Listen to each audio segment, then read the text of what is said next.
Indian national Congress, भारतीय राष्ट्रीय कांग्रेस के महत्वपूर्ण अधिवेशन लास्ट कहाँ तक लिखे थे, जल्दी से बताइए।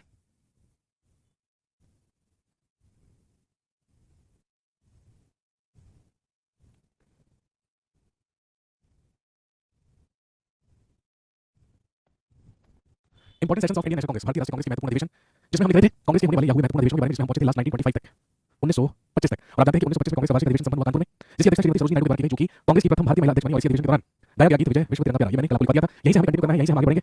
तो चलिए आगे बढ़ते हैं। सबसे पहले हम लिख रहे थे पहले कॉलम में ईयर यानी कि वर्ष, उसके बाद प्लेस स्थान, उसके बाद प्रेसिडेंट या अध्यक्ष, और फिर डिस्क्रिप्शन यानी कि विवरण।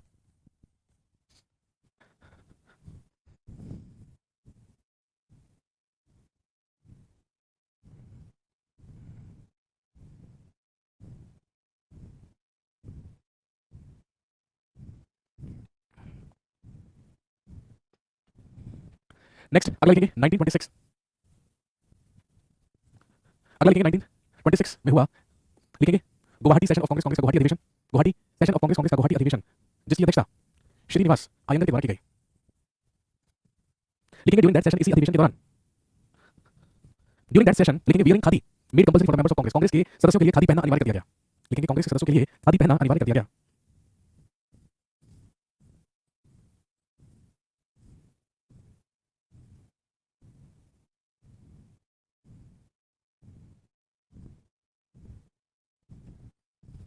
नाइनटीन में गुवाहाटी सेशन ऑफ कांग्रेस श्रीनिवास अयंगर के द्वारा इसकी अध्यक्षता की गई। और लिखेंगे wearing khadi made compulsory for the members of Congress, Congress के सदस्यों के लिए खादी पहनना अनिवार्य किया गया। नेक्स्ट 1927 में हुआ मद्रास सेशन ऑफ कांग्रेस, इसकी अध्यक्षता एम ए अंसारी के द्वारा की गई। लिखेंगे 1927 में मद्रास सेशन ऑफ कांग्रेस, कांग्रेस का मद्रास अधिवेशन, एम ए अंसारी के द्वारा इसकी अध्यक्षता की गई। और इस अधिवेशन के दौरान क्या हुआ, लिखेंगे slogan of protest of Simon Commission was passed. लिखेंगे slogan of protest of Simon Commission was passed. इस अधिवेशन के दौरान साइमन कमीशन के विरोध का नारा पारित हुआ। और आप जानते हैं कि साइमन कमीशन का विरोध करने के लिए क्या नारा पारित किया गया था, साइमन गो बैक, साइमन वापस जाओ।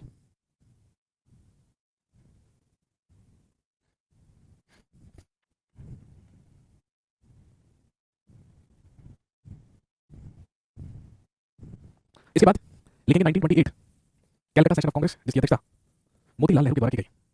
1928 में हुआ कलकत्ता अधिवेशन। सर साइमन कमीशन क्या था? 1919 में जब मॉन्टेग्यू जेम्स को रिफॉर्म आया था, तो उसके तहत भारतीय जो प्रांत थे, जो ब्रिटिश प्रांत थे, उसमें ब्रिटिश सरकार के द्वारा वैध शासन लगाया गया था, दायर की अप्लाई की गई थी। उसी की समीक्षा करने के लिए साइमन कमीशन आया था 1928 में। हम पढ़ेंगे जब इंडियन नेशनल मूवमेंट की बात होगी, तब हम उसके बारे में पढ़ेंगे।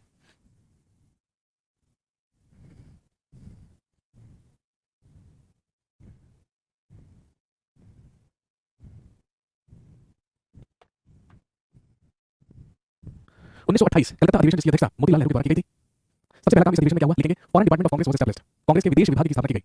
सबसे पहला foreign department of Congress was established, Congress के विदेश विभाग की स्थापना की गई। सबसे पहला काम। दूसरा काम लिखेंगे foundation of All India Youth Congress, अखिल भारतीय युवा कांग्रेस की स्थापना हुई। Foundation of All India Youth Congress, अखिल भारतीय युवा कांग्रेस का गठन हुआ, युवा कांग्रेस की स्थापना हुई। इसके अलावा लिखेंगे proposal of Nehru report was passed, लिखेंगे नेहरू रिपोर्ट का प्रस्ताव पारित हुआ, नेहरू रिपोर्ट का प्रस्ताव पारित किया गया। The proposal of Nehru report was passed, Nehru report का प्रस्ताव पारित किया गया।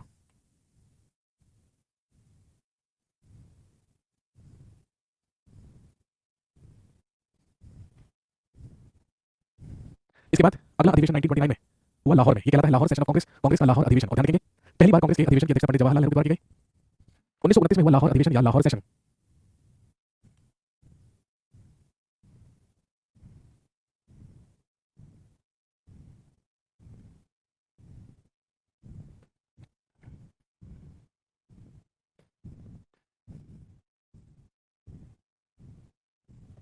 उन्नीस सौ उनतीस में पंडित जवाहरलाल नेहरू की अध्यक्षता में पहली बार कांग्रेस का अधिवेशन हुआ।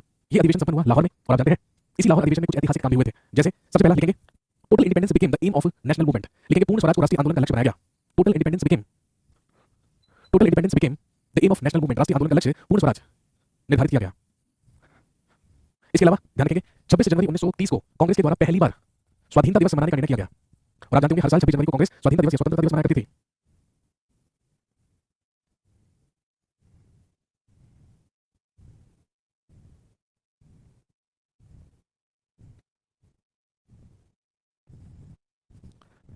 हर साल 26 जनवरी को कांग्रेस के द्वारा मनाया जाता था स्वाधीनता दिवस या स्वतंत्रता दिवस। यही रीजन है, यही कारण है कि जब हमारे संविधान के निर्माताओं ने संविधान बनाकर तैयार किया 26 नवंबर 1949 को, ये निर्धारित किया कि हम अपने संविधान को लागू ही कब से करेंगे, 26 जनवरी से करेंगे। इसके अलावा लिखेंगे ड्यूरिंग दैट सेशन, इसी अधिवेशन के दौरान Gandhi ji got permission for civil disobedience movement, Gandhi ji को सविनय अवज्ञा आंदोलन करने की अनुमति प्रदान की गई। Gandhi ji got permission for civil disobedience movement, Gandhi ji को सविनय अवज्ञा आंदोलन की अनुमति मिली। और सिर्फ इतना ही नहीं, इसके अलावा एक और पॉइंट लिखेंगे, एस्टैब्लिशमेंट ऑफ डेमोक्रेटिक पार्टी। लिखेंगे डेमोक्रेटिक पार्टी का भी गठन किया गया। इसके बाद अगला लिखेंगे 1931 कराची सेशन ऑफ कांग्रेस, कांग्रेस का कराची अधिवेशन। 1931 में हुआ कराची सेशन ऑफ कांग्रेस, कांग्रेस का कराची अधिवेशन, जिसकी अध्यक्षता सरदार वल्लभ भाई पटेल के द्वारा की गई। इसकी अध्यक्षता की गई सरदार वल्लभ भाई पटेल के द्वारा।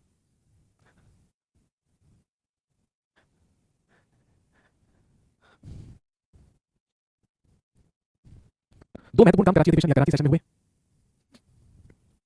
सबसे पहला काम लिखेंगे, demand of fundamental rights was raised bye Congress, Congress के द्वारा मौलिक अधिकारों की मांग की गई। Demand of fundamental rights was raised bye Congress, Congress के द्वारा मौलिक अधिकारों की मांग की गई। सबसे पहला काम तो ये हुआ। और दूसरा लिखेंगे, Gandhi Irwin pact was accepted by Congress, Congress के द्वारा गांधी इरविन समझौते को स्वीकार किया गया। कांग्रेस के द्वारा गांधी इरविन समझौते को स्वीकार किया गया। Gandhi Irwin pact was accepted by Congress, Congress के द्वारा गांधी इरविन समझौते को स्वीकार किया गया, एक्सेप्ट किया गया। नेक्स्ट अगला लिखेंगे 1933 1933। अगला लिखेंगे 1933 1933 कैलकाटा सेशन ऑफ कांग्रेस, कांग्रेस का कलकत्ता अधिवेशन, जिसकी अध्यक्षता नलिनी सेन गुप्ता के द्वारा की गई। इसकी अध्यक्षता की गई नलिनी सेन गुप्ता के द्वारा। नाम याद रखेंगे, नलिनी सेन गुप्ता। महात्मा गांधी और भारत के वायसराय लॉर्ड इरविन के बीच में एक समझौता हुआ था, जो कि दिल्ली समझौता कहलाता है, जिसे गांधी इरविन पैक्ट कहा जाता है। उसी गांधी इरविन पैक्ट को कांग्रेस के द्वारा स्वीकृति दी गई थी उस अधिवेशन में, यही मैंने आपको बताया था। 1933 में हुआ कांग्रेस का कलकत्ता अधिवेशन, जिसकी अध्यक्षता नलिनी सेन गुप्ता ने की। और ध्यान रखेंगे, लिखेंगे ब्रैकेट में she became first PIO president of Congress. ये कांग्रेस की प्रथम भारतीय मूल की विदेशी महिला अध्यक्ष बनी। विदेशी महिला इन भारतीय महिला सरोजिनी नायडू, लेकिन भारतीय मूल की विदेशी महिला बनी नलिनी सेन गुप्ता, जिन्होंने 1933 के कांग्रेस के अधिवेशन में अध्यक्षता की थी, उसकी प्रेसिडेंट रही थी।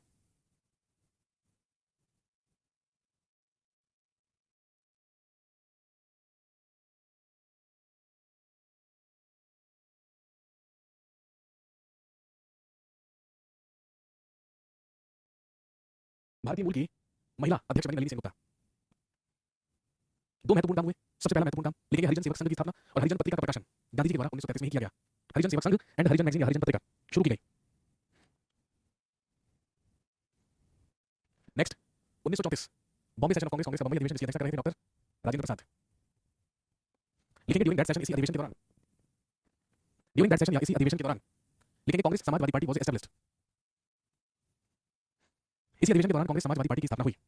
कांग्रेस समाजवादी पार्टी की स्थापना हुई।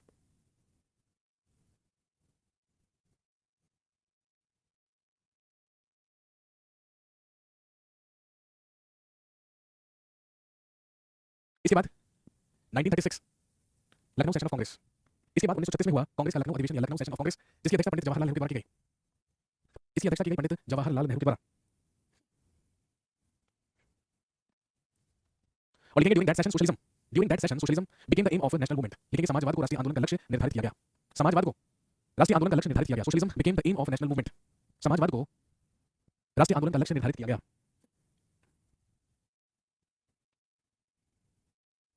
और ध्यान रखेंगे, इसी अधिवेशन के दौरान पंडित जवाहरलाल नेहरू ने नारा दिया और कहा कि हाँ, मैं समाजवादी हूं और मेरा लक्ष्य समाजवाद है। ये कथन किसका है? पंडित जवाहरलाल नेहरू का, जो उन्होंने 1936 के हुए लखनऊ अधिवेशन में दिया था। इसी के अगले साल बंगाल के फैजपुर में हुआ अधिवेशन, Faizpur session of Congress, again presided over by Pandit Jawaharlal Nehru. आप देख सकते हैं, दादा भाई नेहरू की तरह पंडित जवाहरलाल नेहरू ने भी 3 बार, यानी कि सबसे ज्यादा बार कांग्रेस की अध्यक्षता की। 1929 लाहौर में, 36 लखनऊ में और 37 में फैजपुर, बंगाल में है फैजपुर। इसकी अध्यक्षता भी पंडित जवाहरलाल नेहरू द्वारा की गई थी। और दोस्तों ध्यान रखेंगे, ये सेशन हमें इसलिए याद रखना है क्योंकि लिखेंगे, for the first time Congress session was held in a village. लिखेंगे, प्रथम बार कांग्रेस का अधिवेशन गांव में संपन्न हुआ था या गांव में किया गया था। पहली बार कांग्रेस का अधिवेशन गांव में हुआ, फैजपुर में, जो कि बंगाल में है। इसकी अध्यक्षता पंडित जवाहरलाल नेहरू के द्वारा की गई थी। That was the first session in a village. ये था गांव में संपन्न हुआ प्रथम अधिवेशन।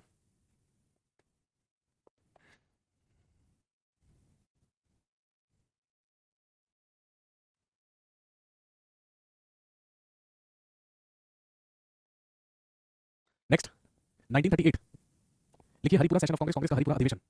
हरिपुरा सेशन ऑफ कांग्रेस, कांग्रेस का हरिपुरा अधिवेशन, जिसकी अध्यक्षता नेताजी सुभाष चंद्र बोस के द्वारा की गई। इसकी अध्यक्षता सुभाष चंद्र बोस के द्वारा की गई। लिखेंगे, during that session national planning committee was established. लिखेंगे, in that session national planning committee was established. इस अधिवेशन के दौरान लिखेंगे, राष्ट्रीय योजना समिति का गठन किया गया।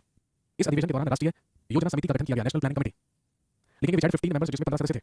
विच हैड 15 मेंबर्स, या जिसमें 15 सदस्य थे। और लिखेंगे, chairman of that committee was Pandit Jawaharlal Nehru. और इस समिति के अध्यक्ष पंडित जवाहरलाल नेहरू थे। इस समिति के अध्यक्ष पंडित जवाहरलाल नेहरू थे।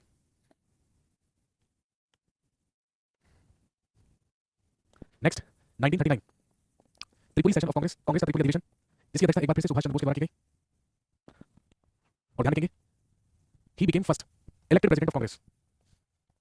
ये कांग्रेस के पहले निर्वाचित अध्यक्ष बने, क्योंकि पहली बार इसी त्रिपुरी सेशन, इसी अधिवेशन में कांग्रेस के अध्यक्ष को लेकर निर्वाचन हुआ, चुनाव हुआ। और उसी निर्वाचन में, चुनाव में अध्यक्ष पद के लिए निर्वाचित हुए सुभाष चंद्र बोस। पहली बार मतदान हुआ था, मतदान के आधार पर ही चुने गए थे सुभाष चंद्र बोस। लिखेंगे, but after some time Subhash Chandra Bose give resignation from Congress. लेकिन कुछ ही समय के बाद सुभाष चंद्र बोस ने कांग्रेस से इस्तीफा दे दिया। आफ्टर सम टाइम कुछ समय के बाद सुभाष चंद्र बोस ने कांग्रेस से इस्तीफा दिया और ध्यान रखेंगे in 1939 Subhash Chandra Bose founded Forward Bloc party. Subhash Chandra Bose के द्वारा फॉरवर्ड ब्लॉक पार्टी की स्थापना की गई। Subhash Chandra Bose founded Forward Bloc party.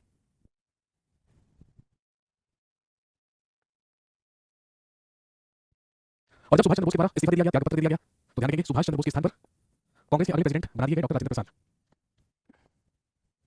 Doctor Rajendra Prasad. इसके बाद अगले साल कांग्रेस का अगला अधिवेशन महाराष्ट्र के रामगढ़ में हुआ।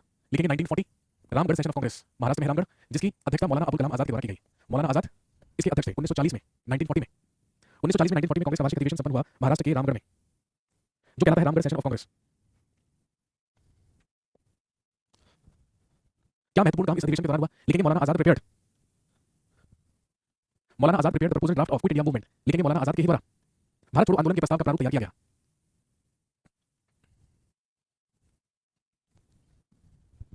मौलाना आजाद के ही द्वारा भारत छोड़ो आंदोलन का प्रस्ताव का प्रारूप तैयार किया गया। The proposal draft of quit India movement was prepared by Maulana Azad. दोस्तों आप जानते हैं कि 1940 में जब रामगढ़ अधिवेशन हुआ उससे एक साल पहले 1939 में ही सेकंड वर्ल्ड वॉर भी शुरू हो चुका था। और ध्यान रखेंगे वर्ल्ड वॉर की वजह से अगले लगातार 1941 से लेकर 1945 तक कांग्रेस का कोई अधिवेशन नहीं हुआ। और क्योंकि कांग्रेस का कोई अधिवेशन नहीं हुआ इसीलिए लगभग 6 सालों तक कांग्रेस के अध्यक्ष बने रहे मौलाना आजाद। तो सवाल बनते हैं सबसे कम उम्र में कांग्रेस के अध्यक्ष बनने वाले भी मौलाना आजाद थे। सिर्फ 35 साल की उम्र में ये कांग्रेस के अध्यक्ष बने थे। जब दिल्ली का विशेष अधिवेशन हुआ था हमने कल लिखा था। अभी किसी ने मुझसे पूछा था कि सबसे लंबे समय तक कांग्रेस के कौन से अध्यक्ष रहे थे, तो ध्यान रखेंगे मौलाना अबुल कलाम आजाद। क्योंकि जब 1940 में रामगढ़ अधिवेशन में कांग्रेस के अध्यक्ष थे उसके बाद सेकंड वर्ल्ड वॉर के चलते 41 से लेकर 45 तक कांग्रेस का कोई अधिवेशन नहीं हुआ, इसलिए लगभग 6 साल तक मौलाना आजाद कांग्रेस के अध्यक्ष बने रहे। और फाइनली सेकंड वर्ल्ड वॉर समाप्त होने के बाद 1946 में कांग्रेस का वार्षिक अधिवेशन संपन्न हुआ मेरठ में, उत्तर प्रदेश के मेरठ जिले में, जिसकी अध्यक्षता जेबी कृपलानी के द्वारा की गई। जेबी कृपलानी की अध्यक्षता में हुआ मेरठ सेशन ऑफ कांग्रेस का मेरठ अधिवेशन।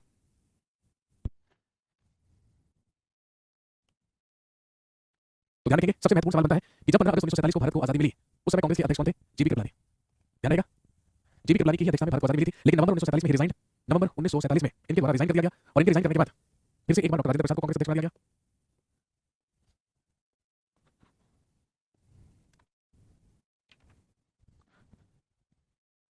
फाइनली कांग्रेस का अंतिम अधिवेशन 1948 में संपन्न हुआ राजस्थान के जयपुर में, जिसकी अध्यक्षता पट्टाभी सीतारमैया के द्वारा की गई। पट्टाभी सीतारमैया के द्वारा अध्यक्षता की गई जयपुर सेशन ऑफ कांग्रेस। और ध्यान रखेंगे ये भारत की स्वतंत्रता के बाद कांग्रेस का प्रथम अधिवेशन था, यानी कि स्वतंत्र भारत का प्रथम अधिवेशन आप कह सकते हैं, जिसकी शुरुआत ही किससे हुई? That was started by national anthem and national song. इसकी शुरुआत ही राष्ट्रगान और राष्ट्रगीत से हुई, यानी कि वंदे मातरम और जनगण मन और वंदे मातरम से शुरुआत हुई कांग्रेस के इस अधिवेशन की। तो दोस्तों ये थे कांग्रेस के हुए महत्वपूर्ण अधिवेशन। अब आप सोच रहे होंगे कि सवाल कैसे पूछा जाएगा? सवाल बिल्कुल ऐसे ही पूछा जाएगा। या तो आपसे पूछेंगे ईयर देकर कि इस ईयर के अधिवेशन में कांग्रेस की अध्यक्षता किसने की, या तो आपसे अध्यक्ष नाम पूछेंगे, या फिर क्वेश्चन में डिस्क्रिप्शन देकर कोई भी घटित घटना देकर आपसे पूछेंगे कि बताइए ये काम किस अधिवेशन में हुआ था। जैसे फॉर एग्जांपल गोखले को विपक्ष नेता की उपाधि किस अधिवेशन के दौरान दी गई? तो जानते हैं 1905 में बनारस अधिवेशन के दौरान। किस अधिवेशन के दौरान दादा भाई नौरोजी ने पहली बार स्वराज शब्द का इस्तेमाल किया? 1906 में कलकत्ता अधिवेशन के दौरान। किस अधिवेशन में कांग्रेस का विभाजन हुआ? 1907 सूरत अधिवेशन के दौरान। किस अधिवेशन के दौरान पहली बार नेशनल एंथम या जनगण मन गाया गया? 1911 कलकत्ता अधिवेशन जिसकी अध्यक्षता नारायण ने की थी। इस टाइप के सवाल आपसे एग्जाम में पूछे जाते हैं कांग्रेस के सेशन से रिलेटेड। ये सारे सेशन आपको याद करने हैं। आज के लिए कहानी को यहीं रखेंगे। कल आपसे मुलाकात होगी और कल हम शुरू करेंगे न्यू चैप्टर। और कल से हम स्टार्ट करेंगे पढ़ना इंडियन नेशनल मूवमेंट या भारतीय राष्ट्रीय आंदोलन के बारे में, जिसकी शुरुआत 1885 से हुई और 1885 से लेकर 1947 तक जितनी भी महत्वपूर्ण घटनाएं घटित हुई हैं उन सब के बारे में हम चर्चा करेंगे इस टॉपिक में। और फिर उसके बाद हम पढ़ेंगे governor general and viceroys. Clear हो गई बात? तो चलिए कर लेते हैं। Thank you very much. वैसे तो अभी पॉलिटिकल क्लास भी है 3 बजे, तो 3 बजे मिलते हैं दोस्तों पॉलिटिकल क्लास में। चलिए रिवाइज कर लीजिए, रेस्ट कर लीजिए, खाना वाना खा लीजिए। मुलाकात होती है 3 बजे। Thank you.